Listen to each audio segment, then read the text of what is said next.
to LOA Today. I'm Walt Thiessen. With me today is longtime listener, poet laureate, and Taya master Anne-Marie Young. This is your Daily Dose of Happy. We are so happy you decided to join us today.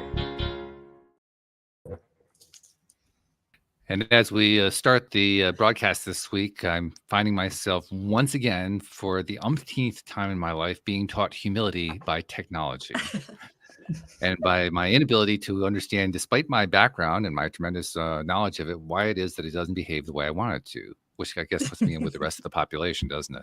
But that's okay. You know, that's just the way we're starting the week. It's not the way the week is going to go or the way it's going to end. It's just the way we started.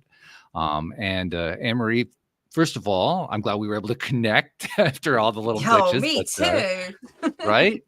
Yeah. I didn't want to miss another show. I know. Well, you were here for one out of the last two, so that was good. It's just we need to, make it a more consistent thing. So yeah, well, good to see you again. I hope you're doing well. I'm doing very well, thanks, Walt. And we're joined today by a special guest named Patti Handy, who is a financial coach, and particularly a coach to women who, well, I'll let her tell her story, but Patti talking about finances is something that we do often on the show, but haven't done a lot lately. So you're kind of, in a way, you're kind of helping to reintroduce a subject we haven't talked about in a while. So thank you for doing that, and thank you for being on the show. How you doing today? Well, thank you for having me. I appreciate being here. I'm gonna have a lot of fun. Hopefully, we'll make talking about money fun and happy. That's a good trick, actually. Yeah. Talking about money and making it fun is always a good, because you're right. That is something that is worrisome to a lot of people of both genders, and not something that normally, we don't normally say money, fun in the same sentence. They don't normally go together. So if we can do that, that would be a good thing. Yeah. Well, give us a clue. Like, what's the first step to getting there? To getting to money and fun? Yeah. It's how we look at it. I think if we look at it as something that is something that works for us, and that we have choices and options with money, and the fun we can do with money, that's a beautiful thing, versus thinking of money as a fearful and lacking in our life. It's sort of the mind shift, the mindset that we look at it. Okay. All right. Yeah, that's a good start. I like that. So now that we have a bit of a foundation, let's also get a little bit of a storyline too, because there's always a story behind how somebody ends up doing the things that they're doing that we talk about on the show. And I'm sure that's true for you too, as a financial coach. So how did you arrive to being a financial coach? Yeah, so the actual seed was planted right after my divorce. I was divorced a long time ago. My son was 18 months old, and it was a very traumatic, very, I was very grief-stricken. I had this, baby on my hand, and I was sad for him, and just all the emotions that you go through as you navigate divorce. And in my marriage, I was the one that managed the money. My ex-husband didn't understand finances and investing, so he let that be my thing.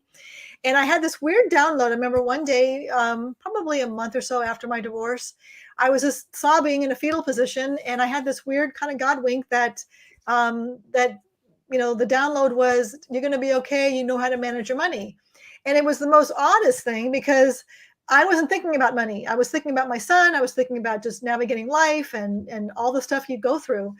And it was many months later, after I came out of the black cloud, that I thought someday I'm going to turn this experience and somehow turn it around and help women, because I know it's a very scary conversation, especially for single women. So, I focused on raising my son and working, and my career. I got into mortgage lending. I was doing that for many years. Then I became a financial advisor.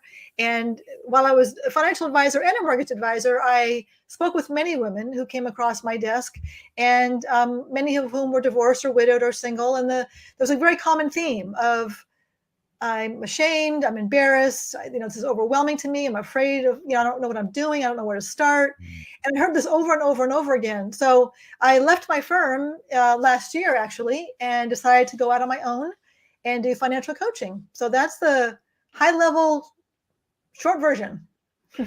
As usual, Anne-Marie, I mean, it sounds very familiar, right? We have somebody who experienced a real horrible situation and turned it into something fantastic afterward, and did so in a Yeah. way that was completely, she was kind of like blindsided by it. Like, it kind of crept in through the back door and like, oh, where did that come from? And that's the way it often happens, right? Yeah. Yeah. Doesn't it show that these things are usually a gift in the end? They are, yeah. If we just don't see it at the time. At the time we say, what the gosh, crap no. is this? Yeah. What am I What? going through here? What am I going through with this stuff for? This is crazy. But yeah, it's a strange thing how you look back over time to see the stuff that was the most traumatic, the most difficult, the most frustrating stuff you went through, and you say, my God, it all worked out. How did that happen? Yeah. Because you feel it. I agree. I think that some of our most challenging experiences in life are our greatest lessons for growth and our greatest lessons to somehow serve the world based on our experiences that we went through. If we can somehow help somebody else, shortcut their journey through that same experience, then all the better. It also helps to provide credibility for you too as a coach, because you've been through the war, so to speak. So when you get a client who's going through a similar war, you say, well, yeah, I know exactly what you're going through because I went through the same thing. I walked that journey. Yeah. Yeah. 100%. Yep. That makes a difference. That provides more street cred than anything else. Just I've been there. I've done that. I know what you're like. Yeah. And life as a single mom and raising a child and that whole journey, it's nothing I would ever trade. It was, it's been wonderful. And my son is now 27 and engaged. So it's a beautiful thing. That's the other theme that keeps coming out. I mean, it's not like people want to go through the trauma again. They don't want to do that, but they would never trade it in for anything. And the common theme seems to be, well, that's where I learned the most. That's where I had the most growth. That's where I had the most progress. Yeah, it wasn't all that fun to go through it, but wow, look what happened. Yeah. Yeah. And at the end of the day, my son was my why, is my why, and his well-being, physically, mentally, emotionally, spiritually was all the focus. And, today he's a very happy, well-adjusted young man. And he's got a good relationship with his dad, and we have a great relationship, and he's marrying just an amazing woman. He chose better than I could have ever chosen for him. So it's all, I'm a happy mama. That's fabulous. That is absolutely fabulous. Isn't So, okay, it? Let's money and happy right there. Yeah. So, well, let's tie money into that, because when you go through that kind of experience and you come out with that happy result in the end, the money had to align in some way, or you had to align with the money in LOA terms. But somehow that all had to come together. And that, I imagine, becomes the basis for what you do when you're helping other people too, because that's the experience that you had. So tell us a little bit about that side of the story. Yeah, the journey, shortly after my divorce was very bumpy. Even though I knew the investing and I was comfortable managing money, at the time I had my son, I left my corporate banking job because I wanted to raise him. And after the divorce, I didn't want to leave him in daycare because dad was gone full time and I didn't want him to lose mom full time. So I was trying to figure out what to do. Had kind of a false start, in real estate, then got into the mortgage business, which allowed me to work at home and have a flexible schedule. But during that, because there was no steady income coming in, I got into some credit card debt, and I got into some financial products and things that I should have known better. But because I was in this sort of desperate place and I was, in this emotionally charged place, I made bad decisions. And looking back, I'm like, oh, Patti, what the heck? What were you thinking? But you give yourself grace. You go, this is what I did at the time when I was in a certain place in my life. I learned a lot. And it was, it was not oh, good, happy-go-lucky. I know how to manage money, so I'm going to be great. No, there was a lot of, I'll keep the language clean, but there was a lot of stuff hitting the fan. It was just, it was not pretty. It was not pretty. Yeah, well, that's the way life is, isn't it? I mean, if life was all nice and smooth, everybody would do it. No, that's kind of a silly way of saying it, but but you get my meaning. I mean, it seems Yeah, we all kind of think like, oh, it's all going to be smooth sailing. It's never smooth sailing. It's yeah. always got choppy waters. Yep. It's a 2-step forward, 3 steps back, 1 step forward, 3 steps back, 4 steps forward. Yeah, it's a gyration, but at the end you're moving forward, and it's oftentimes very slow. And only when you look back at it, can you look back and go, okay, now I get it. That was, that was why I did what I did. And also I like I said, I learned to give myself grace versus, oh, Patty, woulda, shoulda, couldas, and beating myself up for it. And I think a lot of women do that too. It's like, oh, I should know better, and I should know this by now. And why do I not know investing? I should know what I'm doing. And well, no, not necessarily. If you didn't learn it in school and you didn't learn it at home, then who taught it to you? So by the it's way, a about lot of men giving too. grace. Just saying. I mean, it's not just the women. The men go through the same thing. I went through that kind of thing. Apparently, your ex-husband went through that kind of thing. So yeah, it's fairly ubiquitous, I would say. Yes, most definitely. Yeah, no doubt about it. So, all right. Well, let's say let's say we're talking to a since your target market is women, primarily women who are perhaps single moms, but women who are trying to deal with financial issues of their own, trying to handle stuff they've never handled before, perhaps. Obviously, one of the things that happens when you're in that kind of mode, male or female, is you get a sense of overwhelm. You get a sense of, wow, this is just so far out of my control. What do I do? So let's Yeah. pretend that you're talking to that person. What do you do? Yeah. Well, the first thing I'm always going to suggest is, depending upon where you are in that situation, if you're newly divorced or newly widowed, take some time for self-care. Make sure you really get into a good place emotionally and physically and mentally. You cannot make a good decision when you're emotionally charged, especially when it comes to money and your finances. You just need to let that rest until you can just look at it more realistically and from a place of strength and empowerment versus fear. Because when you're in that place of emotional trauma, you're in fear. So give yourself that time for self-care. Also give yourself grace when it comes time to navigating this now on your own. And like I said, don't beat yourself up. Just start with that place of being grace for yourself. And then from a strategic point of view, usually I'll start with my clients where they're at. So some clients have, there are certain locations in terms of, where they are with their debts and assets and income and everything else. So, I'll start with where they're at and then we'll move forward. But, if we're starting from the very beginning, one of the first exercises we do is let's get a look and a handle on what it is that we're looking at today. What does your financial picture look like today?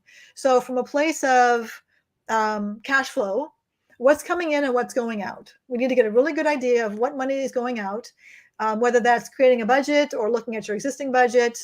Oftentimes, if they have nothing in place, I'll say, okay, let's look at the last 3 months of your checking account statement, your bank statements that show your debit transactions, and then your credit card statements. And let's take a highlighter, different color highlighters, and highlight the different, like you have utilities, you can highlight in yellow. Oh, going out to dinner, you highlight in red. All your groceries, highlight in pink, whatever. And go through those various categories. And then you can kind of look at the snapshot and go, wow, I do a lot of dining out. There's a lot of red on the sheet. That's just like a really quick visual. And then we sort of dig deeper into, okay, what can we cut out if necessary? And then what's coming in, whether it's from a job, whether it's Social Security, a pension, rental income, child support, spousal support, whatever that is. And if we've got a deficit, we've got to look at the situation and analyze that. And if it's a, nice positive number, we look at ways to invest it or pay down debt. So we just kind of take those steps first from a cash flow perspective. And then from a net worth perspective, I want to know, like, okay, where do you stand net worth wise? So your home is an asset. Your retirement accounts, your brokerage accounts, all of your checking savings, all those are assets. And then you offset that against your liability. So if you have a home, you look at your mortgage. If you have credit card debt or any other debt obligations, school debt, we look at that. So that gives us our net worth, the assets minus liability. So it's very simplistic and it's very easy, but oftentimes people don't do it because it's just, we don't do it. But it's a great snapshot of where we're at today. Okay. Also, I feel like we should touch on something that we won't go into a lot of detail about it because it's really outside of what you do. But there are going to be many women, particularly young women, who find themselves in desperate financial situations. They don't have assets. They don't even have an income. They're perhaps dealing with an ex who also didn't have much of an income, and literally they're trying to figure out how to pay the rent, let alone go out to dinner. I can't remember the last time I went out to dinner. That kind of a situation. Now, obviously, that's not somebody who's going to have any kind of money available. They can hire a financial coach, so it's not going to be somebody you typically deal with. But for women who are in that kind of situation, what can you advise them?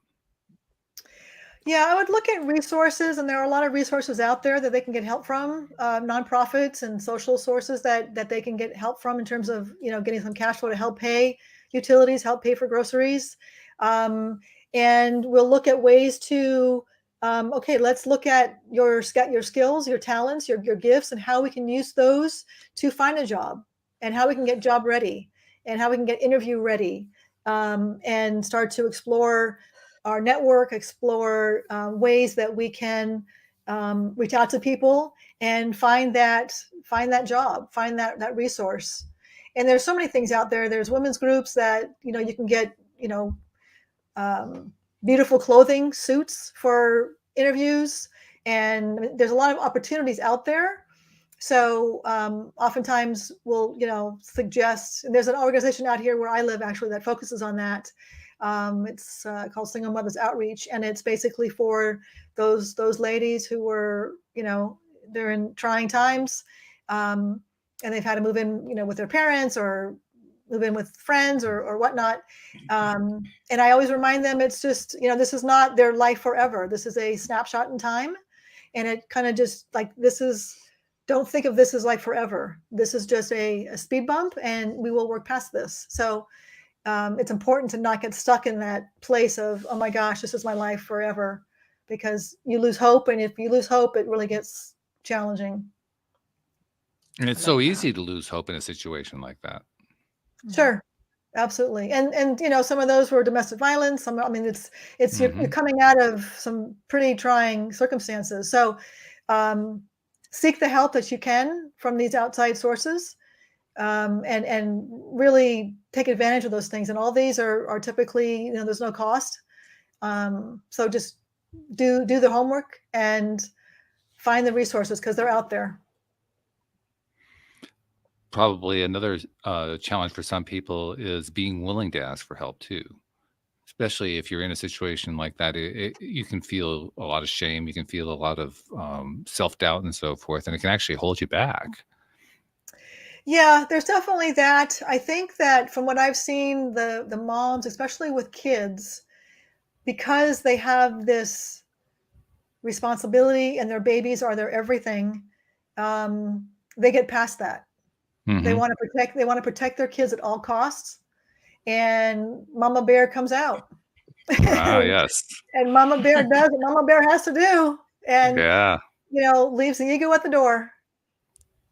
So yeah, that Mama Bear phenomenon, because you're right, that is what happens. The Mama Bear comes out, and I think it's probably, I'm not, I've never been a single mom, so I'm kind of, spitballing a little bit here, but I'm kind of imagining it. It's like it comes out and you look inside yourself and say, where did that come from? But then you just start riding your own wave because that's where you have to go. Yeah. Yeah. And I can tell you, like I said earlier, my son's 27 and Mama Bear is still alive and well. Mama Bear is it doesn't go away. It's I don't think it's ever going to go away. I'm always going to watch over him, and he's living his own life, but it's my love and protection of him will never stop. I live in a section of Connecticut that has the largest. The town I live in actually has the highest number of bear sightings in the entire state, and in fact for the region. So we become very familiar around here with bears, and whenever we see a mama bear with cubs, everybody gives a really, really wide berth. Like, Yep. stay far, far away. Away. They're far worse than the males. Like, not even close. Yeah, and that I think flows down into every human mama. Mm-hmm. Yep. Agreed. It certainly does. I mean, Mama Bear and Marie. I mean, how often has that Mama Bear thing had to come out for you? I'm just kind of curious. I think she comes out daily in some respect. Because like, you always want to protect your kids, don't you? And you know, fortunately, mine are okay. They've been in good situations so far. But yeah, you will just do anything to make sure that continues. Just anything. Yeah. And I'm wondering, just Patti, when you get somebody who is in, especially at the moment, because like cost of living crisis, it's quite a tough time at the moment for some people. And when you get them, how do you change that mindset from, like, I know you mentioned like this is not forever, and I loved that, because we do tend to go into a pit of like, oh my God, it's never going to change. I'm never going to do this. I'm never going to. How do you manage to flip that over? Yeah, it depends on where they're at with things, but the money mindset, I walk them through how we're programmed from birth to age 8, how we take in everything like a sponge, and we have these limiting beliefs as a result of that.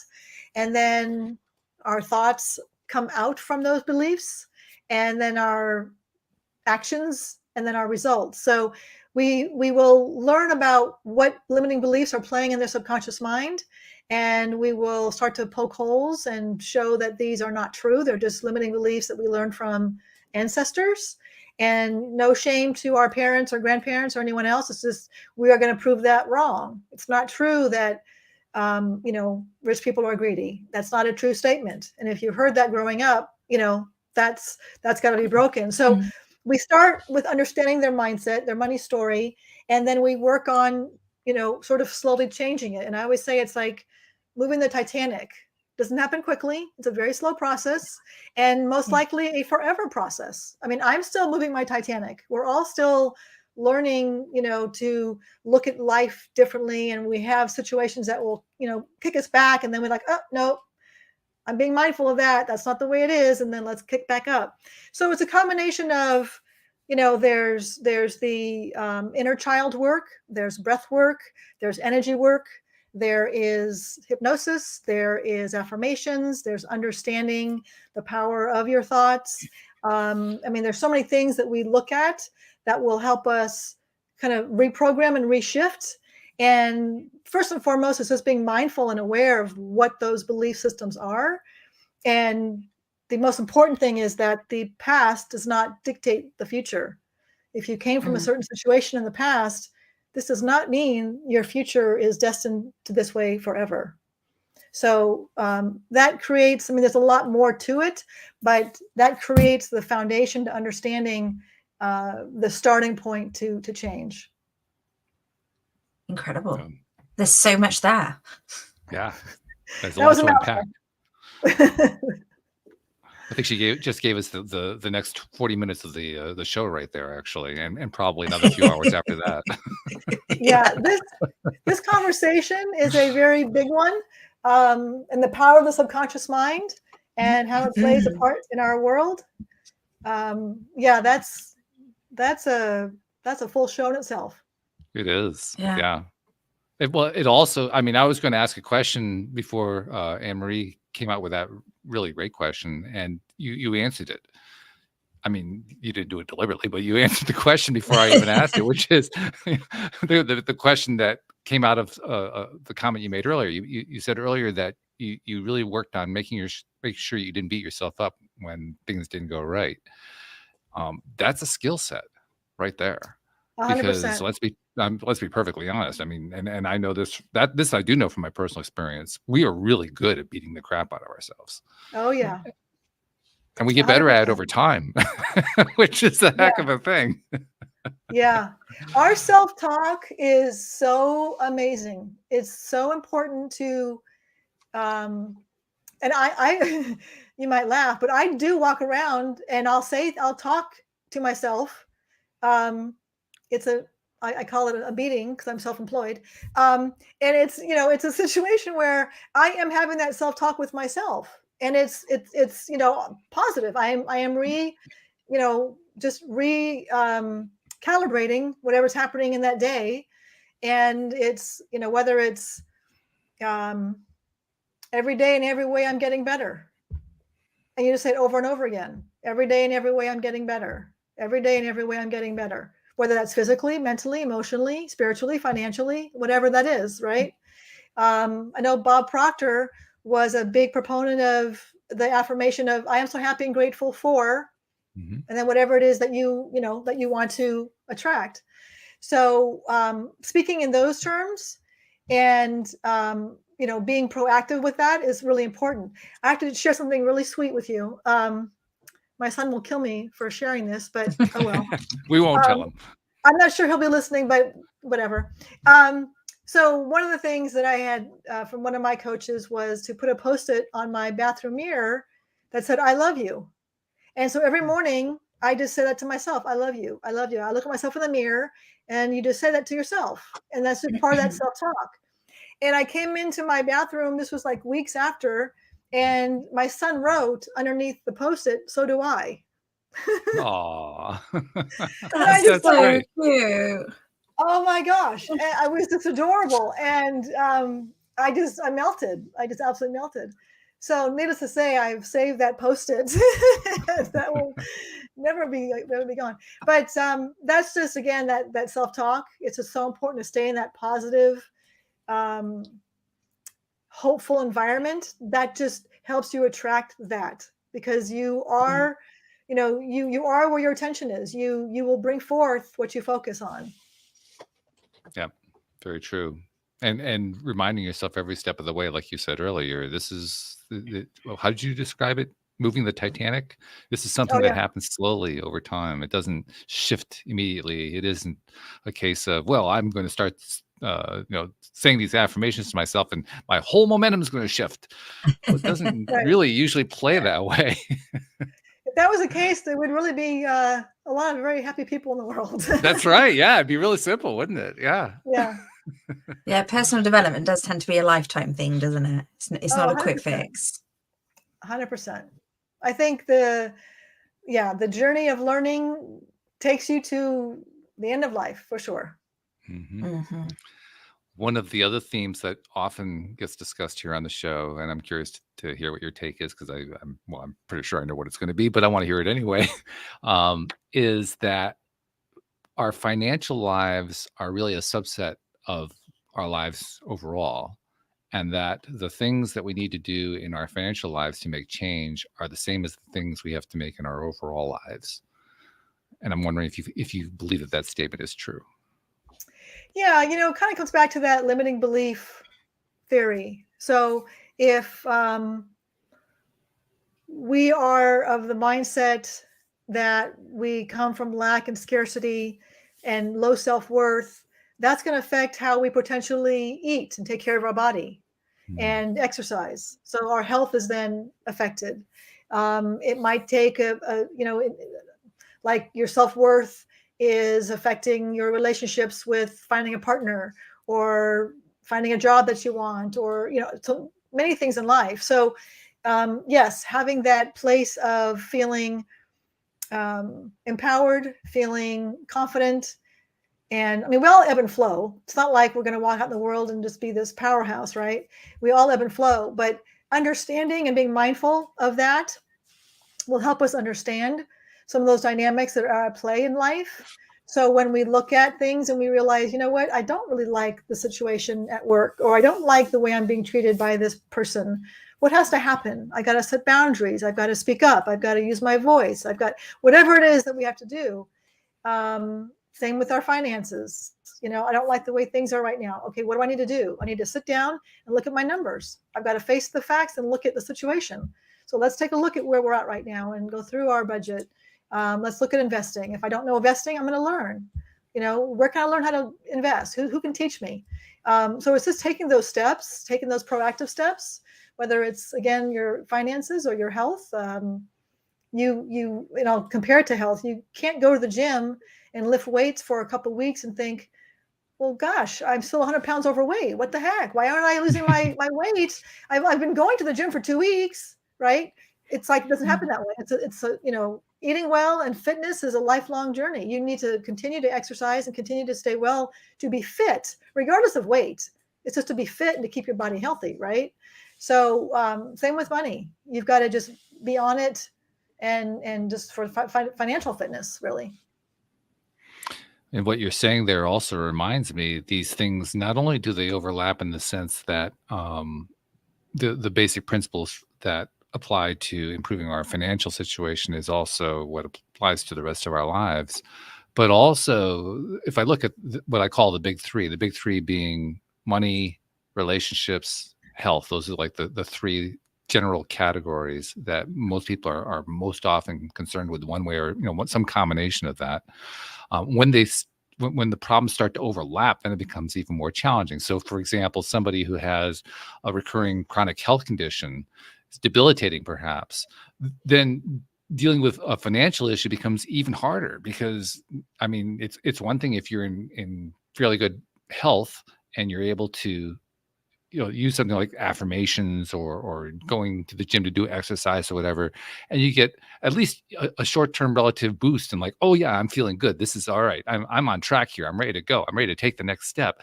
Whereas if you're feeling some sort of a chronic health condition that's holding you back, that's making you feel tired or anxious or angry or whatever, it just kind of like doubles it. It's kind of like, beating the crap out of yourself and then getting blamed for it. It's just one of those things that just kind of piles on top of itself. That Yeah. becomes even more challenging. So let's address that for a moment. How, when you've got multiple things going on, how do you deal with that? Well, that's a great question, and I'll share something that I haven't shared yet with podcast hosts. So you're the first. Oh, okay. Yeah, back in July, I woke up with a dizzy spell. Thought it was vertigo. Went to countless doctors. Was misdiagnosed. Long story short, I have this cavernoma, which is a malformation in my cervical spine that hemorrhaged. So it created a sensory issue for me. So my brain and my eyes and my feet weren't talking. So every day I'd wake up stumbling. I'd wake up dizzy. I'd wake up feeling, like I couldn't walk. So obviously I couldn't work, or my work was very impacted. I was very, was hit hard with that. So fortunately, when I'm sitting here at my desk, I'm just staring straight. I'm not moving. It's okay. I am much, much better now. I'm in physical therapy currently, and I'm going through all this stuff currently. I'm not 100%. But I went through that. I mean, firsthand. It's like, holy crap, I can't even see straight. And oh my God, I'm self-employed. I can't bring in money. And, so yeah, you have the fear Mongols coming at you. You have will I ever get better? Will I ever, what's the end here? So I am navigating that firsthand, and it has not been fun. I got to tell you. So there's a lot of that, I'm working on that mindset. There's a lot of that self-talk, and I am doing what I can control. I can't control this blob in my neck, my spinal cord. I can't control that, but I can control what I do. So I am, I've cleaned up my diet. I've always ate pretty well, but I cleaned it up like a lot. I started to see an acupuncturist. I started to see a functional medicine practitioner. I'm doing my physical therapy. I am trying to get out and walk every day. I'm doing what I can that I can control to help me navigate this, and try not to get sucked into the vortex of the darkness of the thing I can't control, and just do what I can, and just know that, if one thing I can tell you, this has shown me that, every day is precious, and no one knows what's going to happen. I mean, it could have been a horrible stroke that I had, and I couldn't walk and talk and do what I do. And I am very thankful and thank God every day that I didn't have a stroke and that I can still function. right? Yeah. Or a heart attack or something else that's, far, far worse. But the mindset is, goodness, I've been working that hard, and not to say there aren't days where I'm like, oh my gosh, I can't do this anymore, and I burst into tears, and it's like, okay, pity party over, let's go, put the big girl panties on, and let's just move forward, and you've got to do that, and so, I mean, it's an ebb and flow, like I was saying earlier. I feel like I'm, you know, back to my divorce days where I'm like picking myself up and just moving forward. And I say, someday I'm going to take this experience and turn it around and help somebody who's going through this. I don't know when, I don't know how. Yeah. It's a heck of a ride. But I'm getting through it one day at a time. Good for you for getting through it one day at a time. Because that's easy to give up on yourself when you're going through something like that. And I know that from personal experience, as Anne Marie knows. I mean, Anne Marie's been through stuff too. I mean, that when you're dealing with multiple things like that, and especially if it's health related, that's probably the ultimate in debilitating, because like you said, that's when you feel your mortality. That's when you get the sense of, wow. On the other hand, you also gain that perspective of just how valuable every day is. But the two go hand in hand. It's not like one is there without the other. Right. And right. and you're dealing with all of that.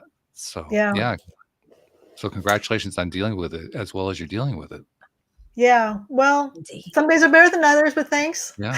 It's like I said, it's a ride, but every day I just try to find something, joyful and grateful, and focus on those things. And when I just feel like I hit a wall, I allow myself just to hit a wall and have a little pity party and then get through it. You have to let that happen. It's just part of the healing process. Yes. Right? Yeah. It's just not staying in that situation. And you're right, there's always some positive in a day that you can find. So it makes it look like it's not so bad. But do you also, Patti, know that when you get through it, it will make you stronger, and you'll have that same clarity you had when you were suddenly a single mum and thrown into this situation, and look what came out of it. Yeah, definitely. Yes, the resilience, knowing that I've been through this, I've been through that, I've been through this, I'll get to the other side of it. And someday this will be behind me. And it's keeping that end game in mind and staying in that positive, mindset. There's still some unknowns with whether they have surgery or not, and the risks associated with that, and whether I'm going to do that or not. And so there's still some of these things I have to navigate. But at the end of the day, I still envision the future. Like, my son got engaged and his wedding is next year, and I'm like, I'm going to be dancing on that dance floor come hell or high water. There you go. I'm going to be, picking up my heels. So I just, I keep that vision in mind, and just stay in that mindset. Really cool. Yeah. And we wish you all the best in that journey as well. Yeah. Thank you. Yeah. One thing that I want to bring into the conversation at this point is you were telling us before we got started that there's an ebook that you created, and we wanted to talk about that ebook a little bit. So just tell people about, what that's all about, how it came about. Don't give us the story on it. Sure. So the ebook is called Women Soaring Solo. It's a financial guide for women, and it's a combination of two things. There's part financial guidance in there, and then there's also part of a book that I wrote post-divorce, 50 Ways to Flourish After Divorce. It was 50 things that I did personally to help me physically, financially, emotionally, mentally, from drum lessons to doing martial arts to, just various things that I did for getting my state back. And so that's all part of this ebook, and it's a free download on my website. And then there's a 30-minute training that you watch after that. I did a 5-day masterclass, and I ended up condensing the meat and potatoes of that 5-day masterclass, and I made it to like a 35-minute training. And so that's all free, and it's on the homepage of my website. Okay. So we'll make sure that we include a link to the website to make it easy for people to find that. By the way, I Okay. love that you did drum lessons. Where'd that come from? I I mean, that's know. pretty cool. You know what? My son started taking drum lessons very young, and I thought, God, that looks like fun, and I love it. So while he was in his class, I went into my class, and he became an amazing drummer. He's the bomb. And I have a drum set in my garage actually, and I'll go out there sometimes and just bang on it. I don't do that well. I'm not that good of a drummer, but I have thought about going back. And starting up again, because it is just, I mean, it's a fun release. It's just a fun release. So I was thinking then as you were saying it, that just sounds so therapeutic. Just it is. banging away. Yeah. My neighbors don't love it very much, but oh well. Oh gosh, but it is fun. It's the gift of music. What's not to like? It is music. Well, I don't know if it's music, it's noise. Hey, given the state of popular music today, it's about half of all music. I think you're safe in saying that it's music. That's probably true. Yeah. True. Yeah. Rhythm rhythm is in its heyday right now. I mean, Yeah. I can't remember any time, and I'm a musician. I'm something of a student of music history. I can't think of a time in history where rhythm played as much of a role as it plays today. And I don't see any sign of that trend discontinuing. I think if anything, it's going to get even more dramatic as time goes on. So I do you play think the drums? you're safe. I do not play drums. No, I am a former guitarist and former piano player, back to being a keyboard player. I'm reteaching myself how to play keyboard after nice. about a 30-year gap. So, Fun. but Good for you. yeah. I see In a fact, band forming here. In I fact, don't know. I'm a little I use scared my of that. skills. I use my skills to write I the do. theme for the show too. So I was able to create that based on having had a musical background. So Oh, I was able to fun. put it to use. Yeah, but yet music, whether drumming or melodic, whatever side of music that you're looking at, it is therapeutic, as Anne Marie says. It's extremely therapeutic. One of Yeah. the things that I love doing the most is when I'm feeling stress of some kind. If I can't be doing a show, well, that's probably my favorite thing to do. If I can't be doing a show, I'll go over to the keyboard and I'll just turn it on for 10 minutes. I won't even necessarily play very long, but just 10 minutes. It's amazing what I can do in 10 minutes in terms of just calming my nervous system down and Good for turning the you. attitude around. Yeah, it's really something. Yeah. Nice. Okay, so from now on, I'm going to go out and play the drums when I feel a little anxious about this There you go. raspberry in my neck, right? I'm just going to go out there Yeah. and bang it. Bang it. Yeah. Yeah, and boy, that is going to let it out. I mean, because that's physical. I mean, Yeah. keyboard, you're pushing keys down. Guitar, you're pressing strings and you're plucking a string. Drum, you're going wham. I mean, you're really taking it out on the drum. And I get winded after playing for a while. It's like, wow, that's a good workout. Yeah. Yeah. Yeah, makes sense. Okay. So, all right. So you have the book, and it's available for people on the website. Is that like an entree to getting to know more about you and your coaching service, or I mean, how does that fit into your overall model? Yeah, it's a good way to learn about just, some of the information that I share. And then the training gives you kind of an indication as to what I'm about in terms of, my teaching. As a financial coach, it's sort of part financial strategist, part financial educator, part life coach. And it's a lot of teaching. And so you'll see my way when I do my teaching. I do one-on-one coaching. So that's, probably the most, active part of my services. People like to talk about their money privately, and they want to have help with their particular situation. But all that's on my website. There's links there. Work with Patti privately. You can learn about, what that looks like. And the free download. So yeah, the website's kind of, great place to go to learn about just working with me. And I do offer a complimentary consultation. So if you go to the contact page, my calendar's there. They can book a call with me, and we can have it's a free 30-minute conversation, and I'll learn about them. They learn about me, and we see if it's a fit. That's cool. Yeah.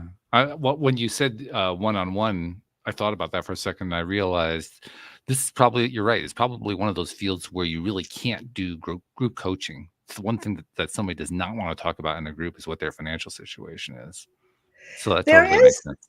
yeah, there is some situations where, like I have what's called Minding Her Money Circle, and it's basically a 6-week course. And I'm looking at potentially starting a membership site sometime this year, but it's more education. So you're just listening to me teach. And then if Mhm. you have a Q&A on that particular subject, you're not necessarily opening up about your situation. You're not going to say, I've Right. got 20 grand in credit card debt. Help me get out of this. But I'll show you, generally speaking, the different ways to get out of credit card debt. And if you want to sit back and just listen, you can do that. If you want to ask some specific questions, you can do that. If you want to email me anonymously and I can ask the question anonymously, you can do that. So there's several different ways that the group setting does work. And there is actually power in community. I think when other women are together and they're all sort of going through the same thing and they realize that, wow, a lot of other women are struggling with this too, or I don't feel so alone in this. I don't feel like I'm, isolated in this predicament. That's powerful too. They just don't want to, shed their skin and say, I am, this is where I'm at and I need help. They don't need to share their private financials. It's not about that. It's just about, we all want to learn together. We all want to learn about, investing, and we all want to learn about credit and all the other things that go into money. Makes sense. I love that you've mentioned the credit card debt, because I have a personal history with that. My business got wiped out by the 2008 financial crisis. Oh, I'm As did sorry. I was married at the time. My wife's business also got wiped out. So we lost our entire income within a month, which was quite Oh, terrifying. I'm so Yeah. sorry. Yeah, we were too. And the next few years were really pretty miserable trying to dig our way out. And in the course of trying to dig our way out, we went deep into debt. I think at the peak, I was 65 grand in debt and had no idea how I was going to pay it off. I mean, I couldn't even hardly Yeah, I'm get sorry. That's the income tough. going. It was pretty rough. Um, I did eventually get it paid off. Sadly, a couple of years later, we ended up getting divorced. But the thing that kind of amazed me when I looked back at how I got the thing paid off was, first of all, it doesn't happen all at once. It happens in ways you don't expect. Um, I had some good fortune come my way. I also had a plan where I was just, paying a little bit here, a little bit there, that kind of thing. But then when I added it all up, I realized and this is one of my favorite stories to tell out of that experience, as listeners know.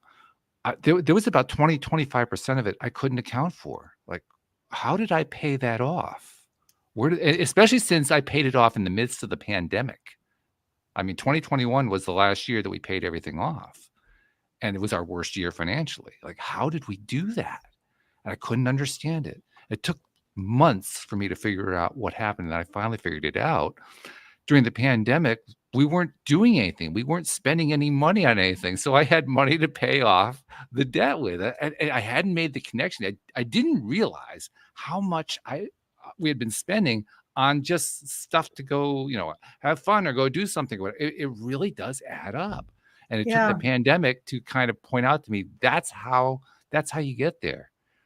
That's how you get out of something like that. that's a silver lining. That's Yeah. interesting. Yeah. Yeah. There Yeah, were we a lot of do. silver linings out of that pandemic. I mean, the pandemic was horrible, but it's amazing talk about how people find strength in the midst of chaos and crisis and turmoil. The pandemic was a great example of that. It happened in so many different ways. People demonstrated mental and physical health in the midst of the pandemic in ways that still blow my mind. Yeah. Yeah. We are a resilient species for sure. And I think that the other beautiful thing that came out of it, silver lining wise, is the remote work that we have now. Yeah. People are at home. There's no more commuting. There's, more productivity as a result of that. And their savings on the employer side from getting rid of their buildings or whatever the case is. It's a win-win. And the remote work is just, I love working at home.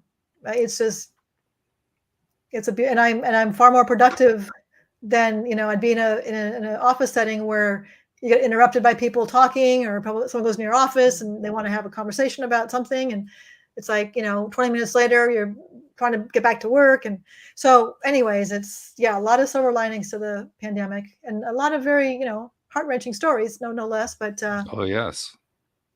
Interesting too, because as you're describing that, I'm remembering some news stories I was seeing recently. Various corporate employers are trying to pull people back into the office buildings, and they're getting a lot of pushback on it.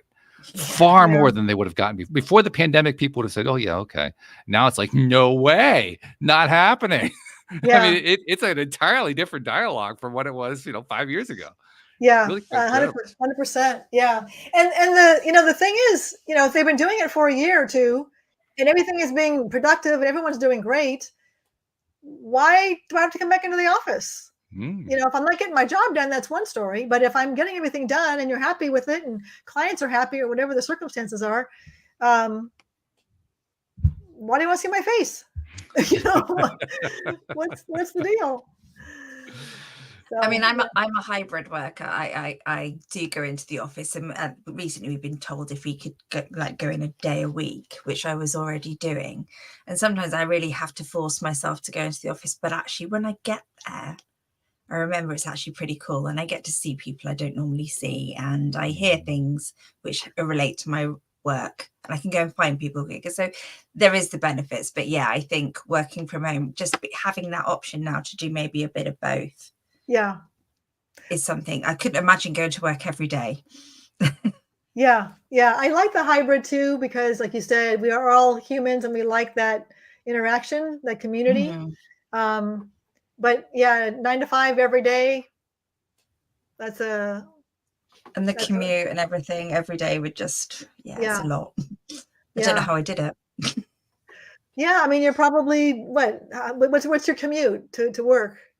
Oh, to be fair, it's only a few miles. It probably takes like about half an hour, 45 minutes. But when you've got to pick up kids from school and childcare and different places, it was a juggle. And then get home, do tea, go to their classes. I just wonder when I ever sat down and breathed. Yeah. I'm not sure I did, actually. I'm not sure I did. Well, we're going to assume that you breathe because you're still here. Otherwise, you'd probably have fallen over dead without the oxygen. But yeah, I think we get the point. Yeah. Well, okay, this is proving to be a really interesting conversation. Anything that you can pass along, before we do a wind up, anything you can pass along to people who are perhaps dealing with financial issues, wanting to find some way to get things under control more than they have at the current time. Obviously, they can go check out the book, but any other ideas that you can just pass along, quick ideas that people can just turn into an action item that they can do right away? Yeah, the first thing would be what I mentioned earlier in the episode, was that get a handle on what you're looking at today. Pull out your statements, look at your budget, look at what's coming in, what's going out, get a real good, solid understanding of where you are today, because you can't plan a trip going somewhere unless you know your starting destination, right? So if you're here and you want to go to point B, you need to make that plan to go to point B from where you are. So understand where you want to go by when. So if it's a retirement period, if it's buying a house or whatever that looks like, by when you have a timeline, then create that plan. And don't be shy about asking for help. People can help you shortcut that journey that you take from going from point A to point B. If someone's done that before you, have someone that can save you thousands of dollars and how many hours of time, just by working with somebody who has that help. So whether it's your CPA, a financial advisor, a financial coach, a life coach, or you're an attorney, or whoever it is that you have, I will say don't necessarily believe everything you see online. There's a lot of good information online, and there's a lot of not so good information online. So just be careful of that. But yeah, first and foremost, I would say just look at your situation today, and then just give yourself grace. Again, just be kind to yourself and know that this is just a stepping stone and a journey to learning. And, we all start at the beginning at some point. Yeah, I like that. I especially like the bit about looking for somebody who's been on the same route, who's been there before. We tend to forget that other people go through the same kinds of things we go through. We feel like we're the only ones going through that. When Yeah. chances are there are probably a million other people who've done the same thing, just we didn't know about it at the time. Yeah. Yeah. So it's a great question to ask, who out there has been through this before? And, are any of those people in a position where they can help me figure this out? 100%. Yeah. I think it's important to tap into your network, tap into people that you know, and find those resources because they're out there. Mm-hmm. So remind us once again how people find you if they want to find you. Yeah, the best place would be my website. It's just pattihandy.com. It's PATTIHANDY.com. The homepage has that free download. On the contact page is the calendar to book a call with me. And that's a great place to start. Okay.